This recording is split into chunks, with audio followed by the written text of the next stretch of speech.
Situation జరిగినప్పుడు ఈ చివరి నుంచి ఆ చివరి వరకు చాలా జనాలున్నారు.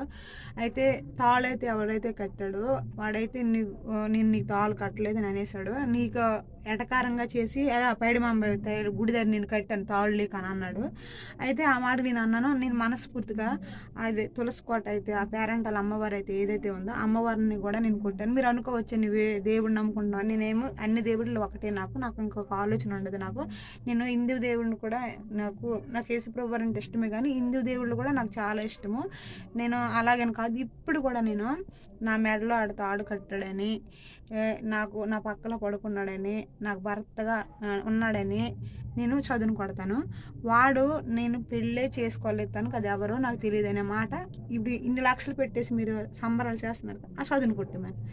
అలా మళ్ళీ ఎవరైతే ఉన్నారో చుట్టుపక్కల అమ్మలు అక్కలు చాలామంది గుమ్మగూడేసి అందరూ మీ మీ వెనకాతలు ఉన్నారు కదా, వాళ్ళు కూడా మా కొరల చదును ఉంది కదా, మా అమ్మవారి చదును, ఆ చదువును కొట్టిమైనా నేను ఈ కేసుని ఇప్పుడే తీసేస్తాను కేసు. ఆడు పిచ్చోడు, ఆడు బుర్ర పని చేయదు, వాడు ఊర్లో ఉండడు వెళ్ళిపోతాడు, వాడు తాగుబోతాడని ఈ మాటలల్లా చెప్పేసి నా మనసు మార్చాలని మీరు అనుకుంటున్నారు కదా. తాగుబోతాడైనా ఎలాంటోడైనా సరే, చట్టోడైనా గుడ్డోడైనా ఎలాంటోడైనా సరే నా భర్త కాబట్టి నేను ఏదో విధంగా నేను కష్టపడైనా వాడిని పోషించుకుంటాను. ఇది నాకుంది.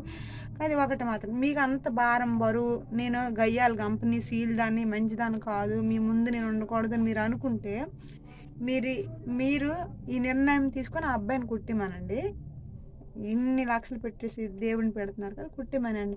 నా మెడలో తాళ్ళు కట్టలేదని, నా పక్కన పడుకోలేదని ఆ అబ్బాయిని కుట్టిమంటే మరి ఎవరెవరైతే అమ్మలక్కలు చాలామంది చూశారు కదా, ఆ అమ్మలక్కలు కూడా మా కొరల సత్తి చదును ఉంది కదా, మా కొరల సత్తి అమ్మవారి చదును, ఆ చదువుని కొట్టమనండి. ఈ లక్షలు పెట్టి చేస్తున్న ఈ దేవుడు ఈ చదువుని కూడా కొట్టమనండి. ఓకే, నేనైతే దేనికనే రెడీగా ఉన్నాను. ఓకే, ఇప్పుడే నేను కేసు వాపస్ తీసుకుంటా, కొట్టేస్తాను, కేసు కొట్టేస్తాను.